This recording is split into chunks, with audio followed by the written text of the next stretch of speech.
من اغرب القصص اللي سمعتها في حياتي، واحد السيد رجع من الموت وتسبب في موت ناس اخرين وحياته تقلبات راسا على عقب. ما تنساش دير لي متابعه والله يكون عجبك الفيديو. شكرا. هادشي وقع في مصر في 2004. شخص سميتو حسين وفي عمره 35 سنه فقط، وإلا شفتيه كيبان لك بحال في عمره 70 سنه. انا جايك السبب اللي خلاه يكون بحال هكا، يصبر شويه. كان شخص عادي خدام في الالومنيوم وكيوجد باش يتزوج بحاله بحال اي شاب في عمره، واخيرا وجد باش يتزوج وتزوج وكلشي داز بخير وعلى خير. من بعد شهرين ديال الزواج بالضبط كان خدام عادي بحال اي نهار، طاح وفقد الوعي ديالو وما يديوه للسبيطار. ومن بعد 12 ساعه وهو في غيبوبه فاق. جا عادي داوه للدار بحال ما وقع حتى شي حاجه، تعشى ونعس. حتى لهنا كلشي كيبان مزيان، لكن المشكل انه طول في داك النعاس. وفي الصباح وصلت الوقيته اللي خصو يمشي للخدمه ما فاقش. بقات مرتو كتفيق فيه لكن ما جاوباش. خلعات عيطات لصحابو، عيطات لعائلته، عيطات لومبيلونس، داوه للسبيطار. وصل للسبيطار وهو في غيبوبه ما عاقلش. دخلوه شويه كيجي عندهم الطبيب كيقول لهم باللي حسين مات. طبيعه الحال كلشي بدا كيبكي، صحابو بقى فيهم، مو مراتو بكاو عليه. داروا اجراءات اللي خصهم يديروا، غسلوه كفنوه دازت الجنازه ودفنوه عادي. وهذا الشيء كيوقع كل نهار في اي بلاد، شي حاجه اللي عاديه. لكن بعد 3 ايام في القبر فاق من الغيبوبه ديالو، وكيعاود انه ملي فاق كان كيتوقع انه يفيق في بلاصتو في النعس في السرير ديالو، لكن العكس اللي وقع. لقى راسو في وضع غريب ومكفن وظلام اسود من السواد، ما فهمش فين كاين وما فهمش شنو واقع ليه. بعد 5 دقائق وهو كيحاول يخرج من الكفن، حيد القطن على ودنيفو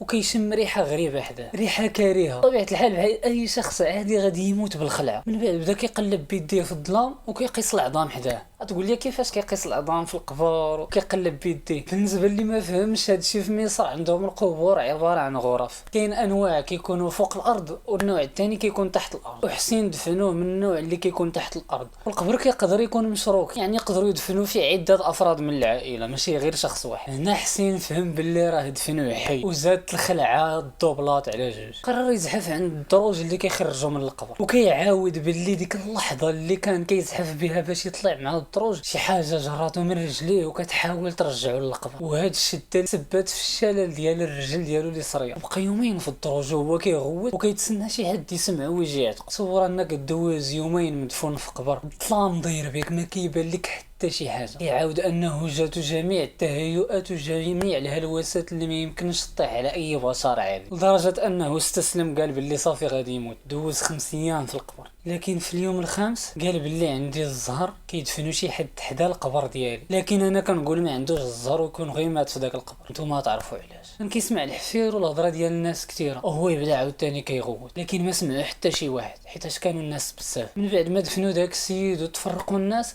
بقى داك السيد اللي كيحفر القبور ومعاه 3 من العائله تاع داك الشخص اللي دفنه، وقدروا اخيرا يسمعوه. السيد اللي كيحفر القبور انه يمشي يحل داك القبر اللي جاي منه داك الغوات، لكن دوك 3 الناس اللي كانوا معاه رجعوا للور وبقاو كيقراو القران ومخلوعين. من بعد ما حفر القبور حل القبر وشاف المنظر تاع حسين، جاتو سكته قلبيه في الحال ومات. وهذا الشخص الاول اللي كيموت بسببه، حيتاش الهيئه ديالو كانت كتخلع. دفنوه في عمره 35 عام وملي خرجوه في عمره 70 عام. وثلاثه الناس اللي بقاو تما وكانوا كيقراو القران ومخلوعين شافوا داك السيد اللي كيحفر القبور طاح، تخلعوا اكثر. كانوا غادي يهربوا، لكن ملي شافوه كيزحف خارج جاو كيجريو باش يعتقوهم بجوج. هزوهم داوهم للسبيطار. الام ديالو ملي سمعات هذا الشيء فرحات، طبعا ولدها رجع للحياه، جات كتجري للسبيطار باش تشوفه. لكن اللحظه اللي شافته هي جاتها سكته قلبيه ومات، وهي الشخص الثاني اللي كيموت بسببه. من ديك اللحظه حسين بقى مصدوم لمده 3 شهور، ما كيهضر مع حتى شي حد. ومرته حتى هي طلبات منه الطلاق وقالت ليه ما يمكنش تكون انت نفس الشخص، لدرجه انها قالت ليه انت اصلا ما يمكنش تكون بشر. وهي شخص في بلاصتها غادي يقول نفس الهضره. هذا الشخص اللي كانوا كيعرفوه في عمره غير 35 سنه وباقي شاب وشعره كحل عادي، لكن هذا الشخص هذا كيبان شارف وشعره شاب، الملامح ديالو مكمشين ولا كيمشي غير بالعكاز. والغريب انه فاش كيحسن الشعر ديالو كينوض بالزربان بعد يومين 3 ايام. ومن تما هو عايش بوحدو، كلشي كيتهرب منه، حتى شي حد ما كيهضر معاه، وكيخاف من الظلام وما يقدرش ينعس الا الا كان الضو شاعل. اي واحد سمع هاد القصه تقدر تكون كتجيه كتخلع، وشي حاجه اللي صعيبه بزاف، فما بالك بداك اللي عاشها كيفاش غادي يكون الاحساس ديالو. ما تنساش دير لايك ومتابعه. شكرا.